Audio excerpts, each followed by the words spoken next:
What up, y'all? This is Justin Muzack. You're now tuned into Justified Media, and I have two very, very, very special guests, Chris Siders, Sebastian Gonzalez. They are the minds, the creators, the producers of Silhouettes of Scarlett, a really dope musical that has hip hop. It's very innovative, and I personally feel it's game changing. But we have them here. How y'all doing? Bless. Fantastic. Yeah, I mean, I've been blessed to see the show, and other members of JM have been blessed to see the show. But for those who haven't seen the show, take us through the conception and the development of Silhouettes of Scarlet. Oh, okay. So Silhouettes of Scarlet. First off, I'm gonna start with the music. So the music, I created a 22 track album, and I'm not gonna give the title away because the album itself is not even out yet. And I made it after a breakup between me and Scarlett, the show Silhouettes of Scarlet, and my so after me and Scarlett broke up, I written this song called "A Farewell to Beautiful," and "A Farewell to Beautiful" is actually about abuse. A lot of folks, when they hear it, it's such a beautiful song and enticing, and they just think it's about a breakup, but it's actually about abuse because Scarlett was emotionally and mentally abusive in so many different ways. A story that I can tell because hey, we gonna get into it with this interview.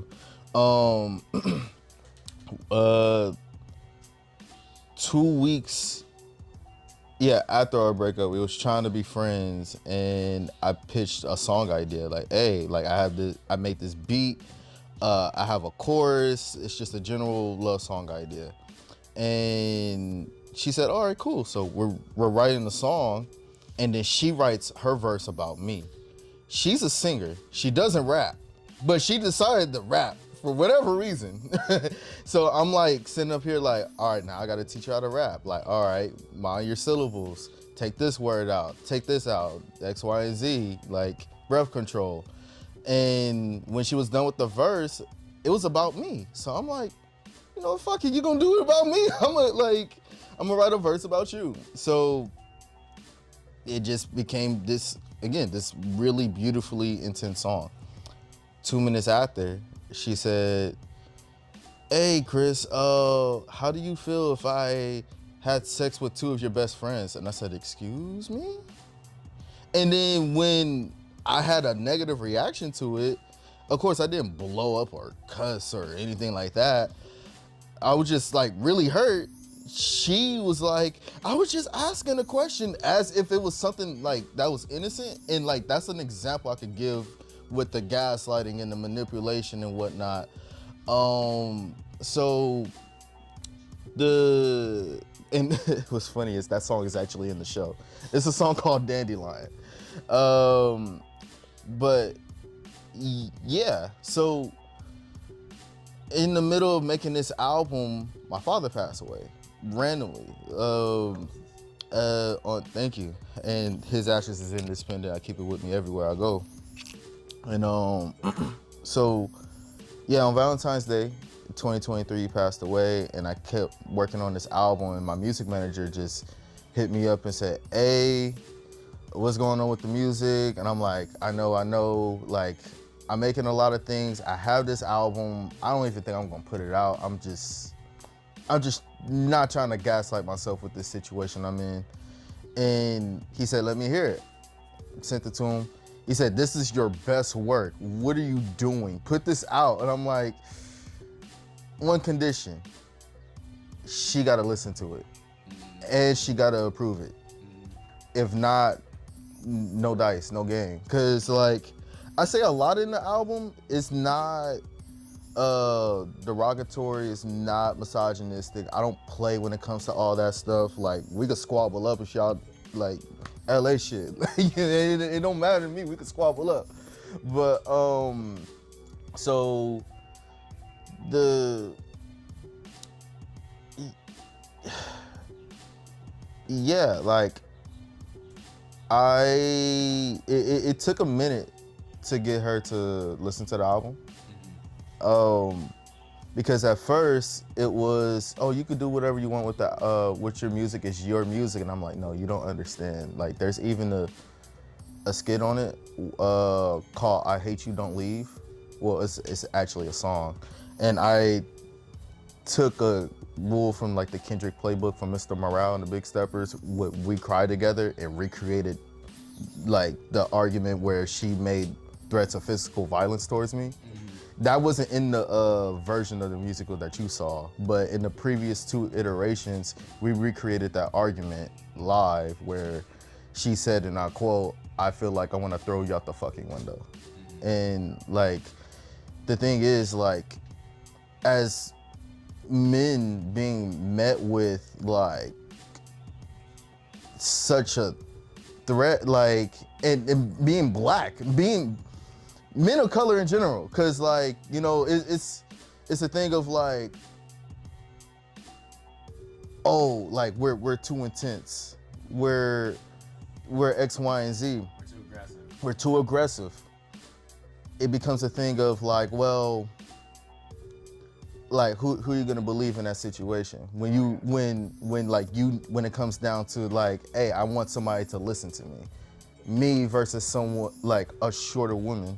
I'm not gonna say the ethnicity, but like, yeah. So then, yeah, it was difficult. So again, that's the reason why that I created this album, for me to not gaslight myself. And eventually, again, got her to listen to it, and right after, and she approved everything. The only thing she didn't approve was a song title, and I just changed it. Wow. And after that, I hit up my man PL Davis. Shout out PL. He's a composer from Long Beach, Carson area. And I said, hey, you wanna make a hip hop musical? You got a band, I got a band, like, and cause he write rock operas, but he never put them on. So that's kind of just how it happened. It just happened naturally, organically. 2 big groups coming together, and then we outsourced some string players. Yeah, and then with Sebastian, Sebastian came in the middle of our first run. We won the Hollywood Fringe Scholarship for 2024, and then we beat out hundreds of applicants, and I was trying to provide youth opportunity to be stagehands, so then they could write it on their resume, take it to different companies and whatnot. And Will from H&DP, shout out Will, out in Boyle Heights, he said, hey, come in, talk to the students, and da-da-da-da. And then Will was like, hey, you and Sebastian should talk. And then I didn't even talk to the students that day.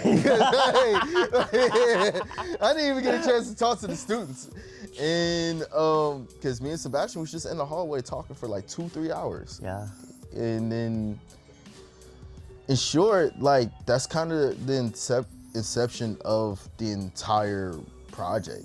Like, I wasn't going to put out the music, and then I ended up putting out the music in a different form, and I'm just waiting for the right situation to release the originals. Man, that's amazing. I want to go a little back. When Scarlett heard the album, Yeah. did she feel it was very one-sided, or she felt like, okay, her side was told? So I try to keep a balance of like, not it being like a, you know, your stereotypical breakup album of like, I'm hurt, I'm hurt. But I try to keep a balance in the sense of like, all right, there was a relationship, it was loving, it was all these different things, it was intimacy. And then when it hit the fan, it hit the fan. And when she heard it, there was particular songs. Last Holiday in particular. Last Holiday by Queen Latifah was her favorite movie. Oh, that's a good movie. Yeah. Shout out to Common, right? Common's in there? No, not Common's not in that one. Oh, Yeah.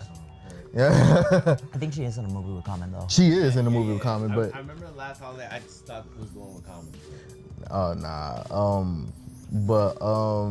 No, it's LL Cool J. LL Cool J. LL Cool J's in Another that great one. rapper. Yeah, legend. Legend. Um, Iconic. oh, absolutely. So then, yeah, when it got to that song, she started crying, and I was crying too. I couldn't even look at her while playing the project. I'm looking at the computer, and she's on her bed, and she's like folding clothes because she needed something. We was just both anxiety driven, like not driven, but just angsty. And I'm just like eyes on the computer the whole time during the entire 59 minutes. It's about an hour. Yeah, with 22 songs. Songs are short, straight to the point. Yeah, I just remember hearing her cry, and I looked at her a couple times, but there wasn't anything of like one-sidedness from what I could recall. Yeah, no, I hear you. Sebastian coming into the fold. Producers, a lot of times, are reducers. So they're able to take a lot of the fat and cut it and also be neutral. So how was that coming into something that's so intimate, you know, like a breakup, and then being able to produce it and package it to what we were able to see, you know, at the end of May? Okay, and it's really cool that you mentioned that too. Chris and I mean, this was my first professional executive producing role. I have never done anything of this caliber. However, I have had the experience of working in a lot of theatrical productions where I was the performer, but really lacked the autonomy to really have some sort of input. Mind you, yeah, I was the performer underneath a bunch of heads and everything, but a lot of the things that I was generally contending as a millennial was being at the mercy of boomers and Gen Xers who are well-meaning, but, and I don't speak this on behalf of the generation, but really ineffectual when it comes to uplifting the work and bodies of work created by people like us. And so, I mean, and I say this with the kindest like way possible. Chris and I are financially in the same bracket, so we recognize like, yo, we don't have the luxury to reduce it and everything. And mind you, when we were first talking prospects as far as like, okay, let's see what we can do. How can we build upon this project? I was talking to our friend Itzel, who also goes by the name Hazel. Go check out their work, HZEL. Yes. But well, I was talking to Hazel, and we were talking about like the idea of having the band. And mind you, the band that you had was approximately what, like 11 people, 12? Yeah, it was an 11-piece orchestra. Okay, yeah. so it was 11 pieces. And mind you, you got to pay these artists professional industry rates, and you want to still maintain that loyalty too, because a lot of them were friends too, but we also had to navigate like, maintaining not just like a professional edge, but in a much more personable edge.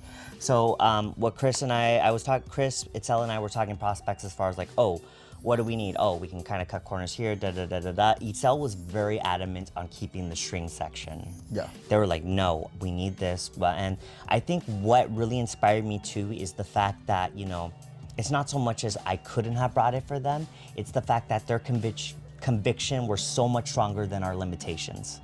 So it was something in which I'm like, yeah, okay, I don't know how I'm gonna do it. And I've always told Chris too, when we throw ideas at one another, I'm like, we never say, well, it's not that we never say no, but we tell each other, let me figure it out.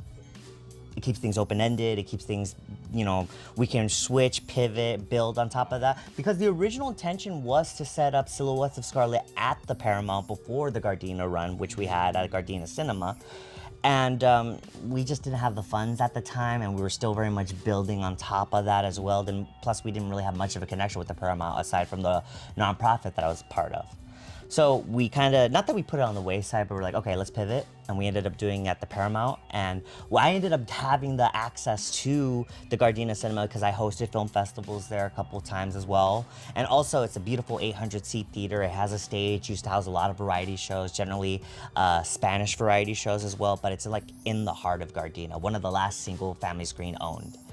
Anyway, so all that to say is like, I had an angel investor by the name of Richard Molina who was so fortunate enough to, give us $2,400 to rent out the venue for a couple hours.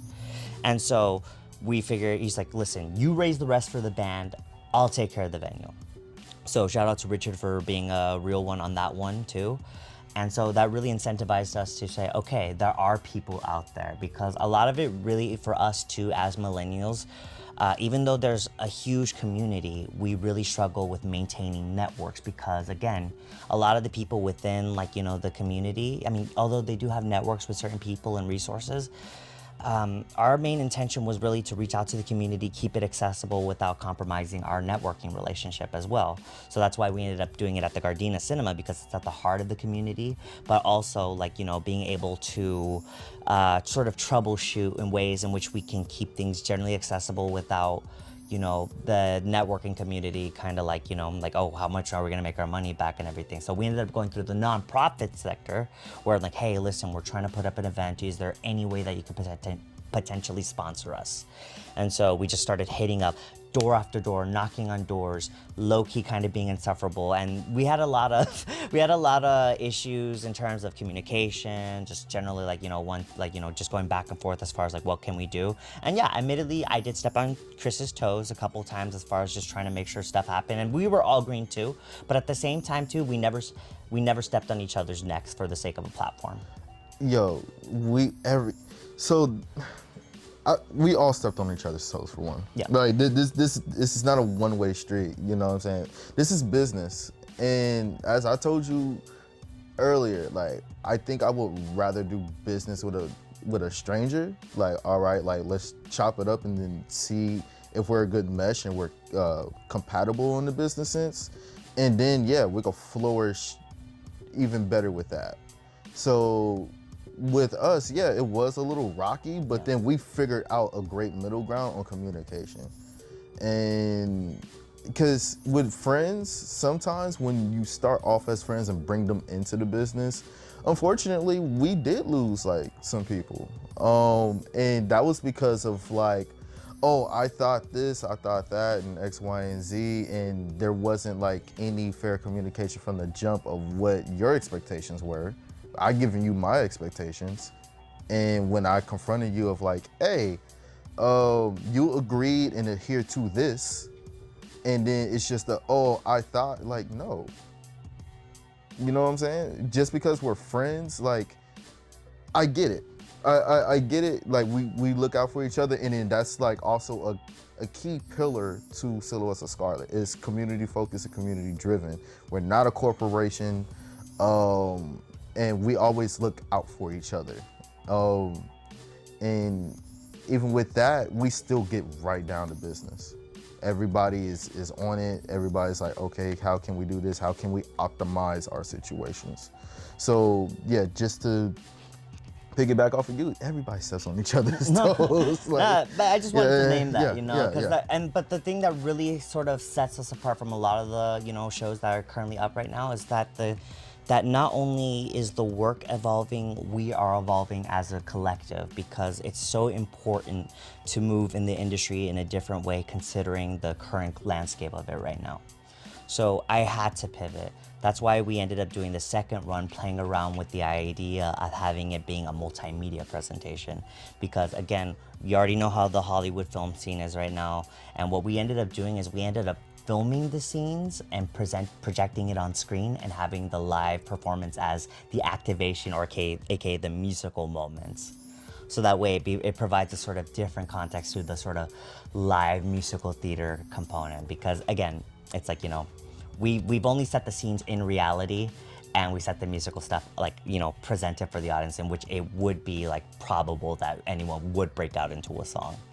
So to give more context of what they're referring to, so the first run with Silhouettes of Scarlett during Hollywood Fringe, it was a traditional stage play, traditional musical. We had dancers, we had the orchestra, we had actors, we have a full set. It was about 22, a cast of 22. And with the second run, what they was referring to, we experimented a bit and made practically a feature-length film. and with the Gardena, and with those scenes acted out on screen, there was a couple scenes acted out on stage too, and with a backdrop. You also had the orchestra scoring while the film is playing, and then you had me rapping as well in between all that. So, and then the version that you saw was more sound design focused, and we trying to up the ante within each one. So this next one is gonna be different. We already started working on it. It's gonna be completely different. But yeah, just to give context to what you were saying. But even then, it still maintains the same thematic thread of what the story is about. Like, we never compromise on that. We focus on the heart, but we're more than willing to adjust for the sake of the venue, the narrative, and just many different things that we might have missed prior. You know, I mean, I feel like we've always dealt with someone had mentioned in the group, it might have been you, honestly, but you mentioned that, or maybe it might have been Joanna, honestly, but it was like, it's cool that we don't face the same problems. Yeah, because of course, as you know, like with a business, that you go off on a venture, and then once the venture's done, okay, what's the pros and cons? What's need to be improved? All right, cons is X, Y, and Z. All right, how do we eliminate those issues? Then how do we improve on it? How do we bounce back from it? And yeah, with each time, it's just been getting smoother and smoother and smoother, to where there's been there really wasn't any problems with this previous run in comparison to like the other two runs, because it was all new. We only been doing this for a year, and we got Aloe Black, we got Maya Jupiter, we Sholo, Annie, and like, again, there's so many more names that are going to be continually added to the SOS family as well. Yeah. I mean, it's incredible. I mean, the team that saw it, we were blown away. We saw what y'all were doing. As male presenting figures, and y'all having a lot of say in things. I know it's one thing to be able to meet each other where you're at, when it's like two people and you're the heads of an operation. What was that like applying to other cast members, other musicians? Because at the end of the day, it's like, well, Chris, it was your original vision. Now it's become Sebastian's vision. Now you're adding a bunch of other people into it, right, that are literally instrumental into creating your once vision that was in your head. Yeah. What was it like being able to really just try to meet people where they're at to meet that vision? Gotta eliminate ego. So every time, like, even this morning when me and Sebastian, we always just like to talk like, oh, this for the future, this for the future. Sebastian loves manifesting, and I'm here for it, honestly. I'd be sitting there quiet, just like, cause I really don't talk all that much like that in real life. Like I'm not much of a talker. He's a I'm really chill chill. I just think a lot. I'm kind of in my head. I analyze the situation. But they said something like along the lines of, oh, when you, Chris, and I was like, nah, when we gotta change that code, that language, you know what I'm saying? In the sense of like, this isn't about me. If at first it started like about like me reaching like a certain level of catharsis, and but it's grown so much bigger than that, and we want to make sure that we taking care of our community and feeding our community and providing them with opportunities. Like Sebastian said, in the last year we did not have the money to pay a 14-piece orchestra. We did not have the money for any of this. And I owe this orchestra, I owe Sebastian, I owe our actors, I owe our dancers everything. Me, I owe them everything. So of course I'm gonna do everything I can to really support them and get them where they need to be and where they want to be. You know what I'm saying? So all these different opportunities where they can add to their resume of like, oh, I opened up for so-and-so, or I got into this school, or I did this, I did that. Like, use all this to your advantage. Say that you played for the Paramount. Say that you did a show at Gardena Cinema. Say that you did a sold-out run at Hollywood Fringe for the Hudson Theater. Like one of the biggest venues that you could get at Hollywood Fringe. I want you to take advantage of those opportunities. And so when it came to reaching a level of catharsis, it happened during the first run. And I was so upset when like certain things didn't go my way as a director. Like everybody knows once you're leading a project and then something happens, and like inevitably something will happen that will just grind your gears. But I lost it. I was like, man, my dad didn't lose his life for all this, man. Like, da, da, da, da, da. And then I think after the second show, yeah, like I had that moment of like, oh, I think I released like that, at least a good chunk of that grief. Like, I'm okay if this show doesn't happen again. Like, I did what I did, everything's okay, everybody, we all made it through, everybody's in one piece. And then Sebastian was like, let's go to the Paramount. And then and then the Paramount like fell through at that time. And then I was, I was like, hey, what other venues like you have? Gardena. Then Gardena to Paramount. And then, is it okay if we say what's in the fall? Yeah. The Miracle Theater, it's an X. Yeah. Congratulations. Yeah. So, so then, yeah, it's just growing bigger, and I'm blessed, and gotta bring home the bacon for the community, right? My God, and I just want to name something that you had mentioned and everything, like, you know, being from Chris' story to my vision. I don't see it like that at all. I see as Chris's story and us collectively as a community enhancing and providing a little more clarity. Because I mean, Chris, mind you, brilliant hip hop artist and everything, I don't know a lot about his world, but just as much as he doesn't know a lot about my expertise in the theater world, but we do know a lot about story and narrative structure and how to build on top of that. So it's more of a symbiotic relationship here. So it's more like, hey Chris, have you considered playing around like this, you know, or have you considered doing this? Can we add this?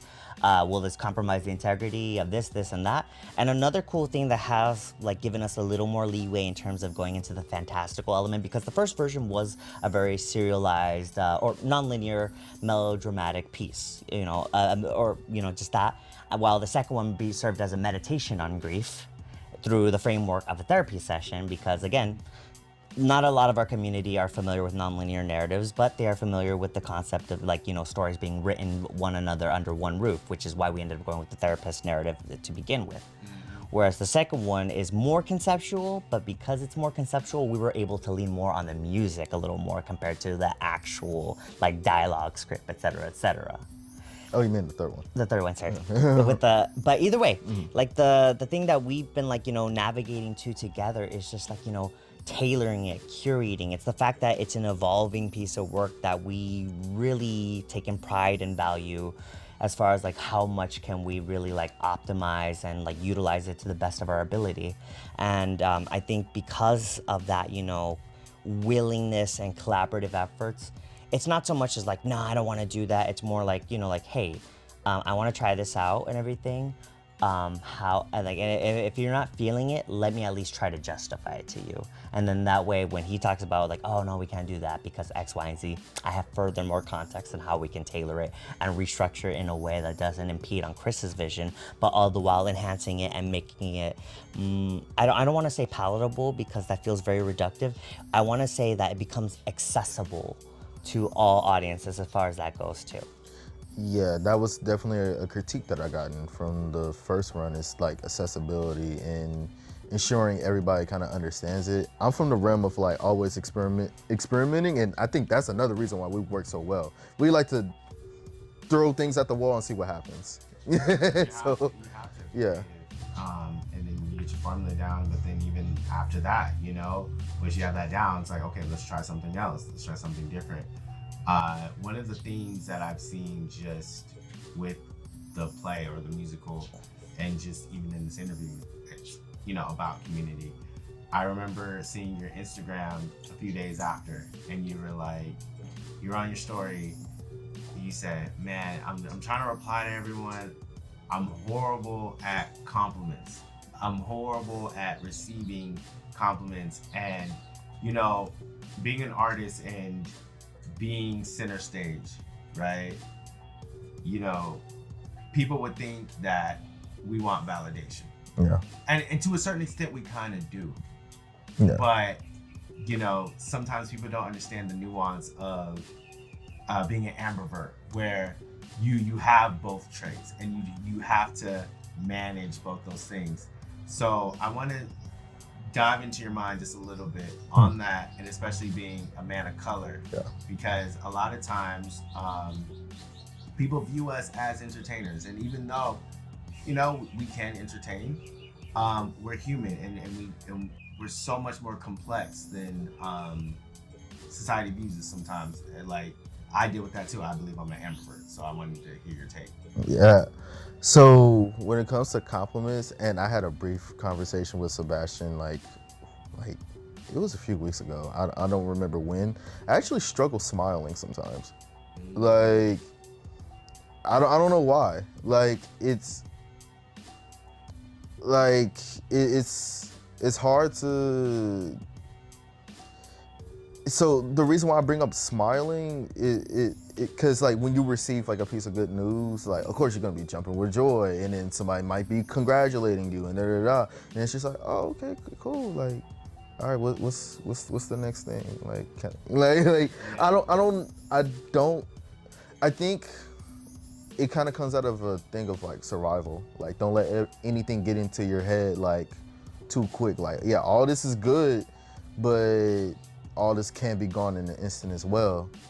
And my parents always taught me to stay vigilant in every sense of the word. So that doesn't also mean like your surroundings, your environment, but also like keeping your emotional integrity, not letting arrogance get to your head. And again, ego, like the conversation we just had about like, again, this is not about me. So I'd rather the team be congratulating on something than me. So I want everybody to eat. And yeah, I'm still kind of deconstructing and decoding everything on why I'm like this. Honestly, it's pretty strange. Yeah, I just think that people of color as a whole, and it's reflected in the times. We live in a country and we live in a society where it can be predatory, and you have to keep your head on a swivel, because that meant survival. Yeah. And trauma is passed down from generation to generation, and yeah, I think that people of color as a whole, we don't know what life is like we don't have the privilege to know what life is like to just live without this internal struggle or this trauma. Yeah. That's just passed down, and our other counterparts who are the majority as they view themselves, that's where the privilege comes from. It comes from, you don't have to think about that. Yeah. You don't have to think about if someone's gonna get deported. You don't have to think about being racially profiled. You don't have to think about, oh, I come from Section 8. I come from the inner city. I come from this. And be targeted because of, what the days think about, certain things, and how that affects the education system, how that affects the prison system, how that affects all these things. They can turn a blind eye. So I think some of it may come from that. I know that's something that I've thought about personally, as my experience as someone who identifies as Black and Afro-Latino, and somebody whose grandparents immigrated here from Central America. you know, and there's certain things like we all have privileges, right? There's certain things Yeah. as a man, like for people who identify as a woman, I go walk out at night and that's perfectly fine. Yeah, and let's talk about it, right? Because, like, I'm queer and pansexual. I use pronouns he, they. And being in the hip hop world, we know how that is. Yeah, of course. And then let's take it a step further. Like, being in the hip hop world, and we created a hip hop musical. Yeah. And then there's already the thing of like, oh, a musical, they gonna think corny. Nah, I'm rapping. Don't play me with that. And then what we're doing, like, I'm confident enough to say that I do think this is a game-changing musical of what we're cultivating, and not even in like the business sense or the artistic sense, but in a communal sense. Like, I don't know any other theater spaces that operate from the space of like, hey, mask when you come to rehearsal, no ifs, ands, or buts. Take a COVID test. Look out for each other. Oh, like, you need this, I got you here. X, Y, and Z. Like, oh, I'm low on cash. Like, let's figure out something where like we could get you that money so you can get to where you need to go. So, but like when it comes to like, yeah, being black and queer, like the judgments, and I think maybe just hearing you speak, I think maybe that's where a lot of this whole thing of like not smiling as much or having a very stoic or not taking compliments comes from. Yeah, because it's like, oh, I gotta present as if like I'm super masculine, and it's just nah. Like, culturally, there's been a lot of spaces that I've been entering in, like when it comes to open mic spaces, because again, I really value community, so I just go there just to watch other people perform and talk to other folks and whatnot. Some of the it's funny because some of these folks take it as a compliment, and I'm like, that's not a compliment. Say that I'm intimidating in the sense of like, oh, look, like just your aura, your energy, like you really about your artistry. But it's like, do you know what that feels like as a black man hearing that? And you don't look like me. You're not me at all. You don't know what it's like to be black. So like, to be like, oh yeah, like I just think you're intimidated. I would like to name that though. Yeah, go as far for it. as like, I think it's the recognition that there's so much power in you, they're afraid of what you could do with it. And that you might not even know about it. But if you did, they're in trouble. It's like that, unfortunately.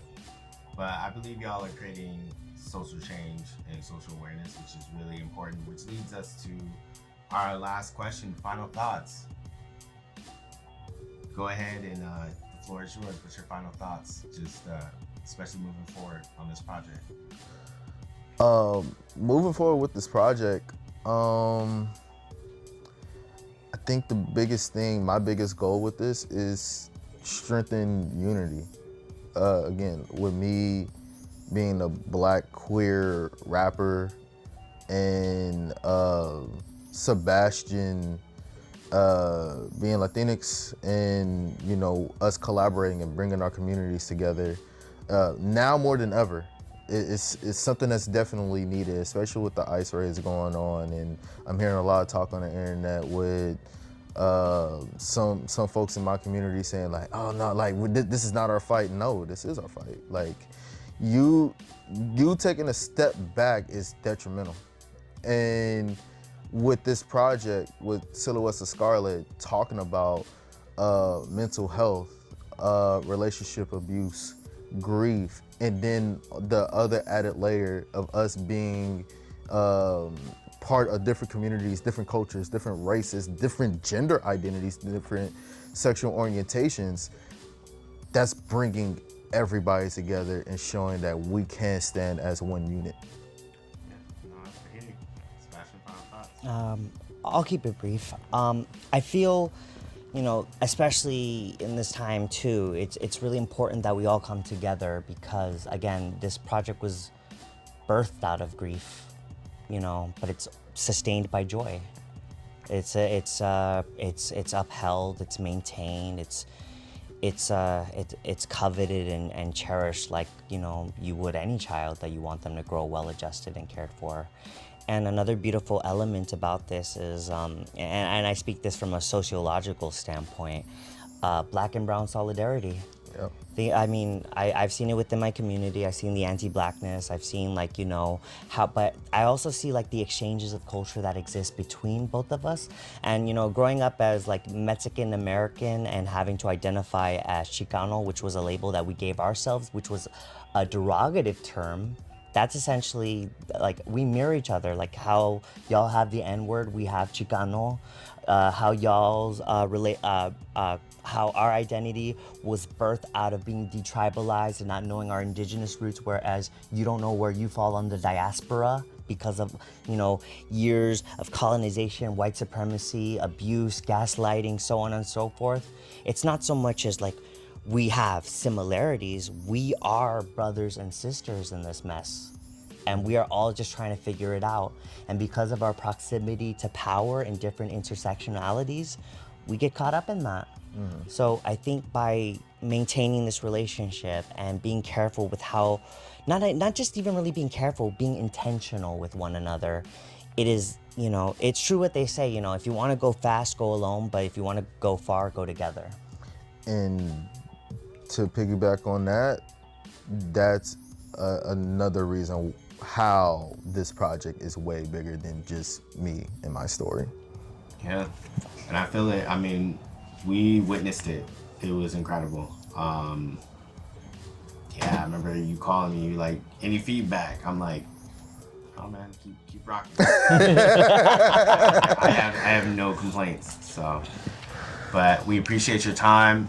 Just know that we dig what you're doing, and we can't wait to see what's to come. Appreciate it. Appreciate it. Thank you so much. Of course.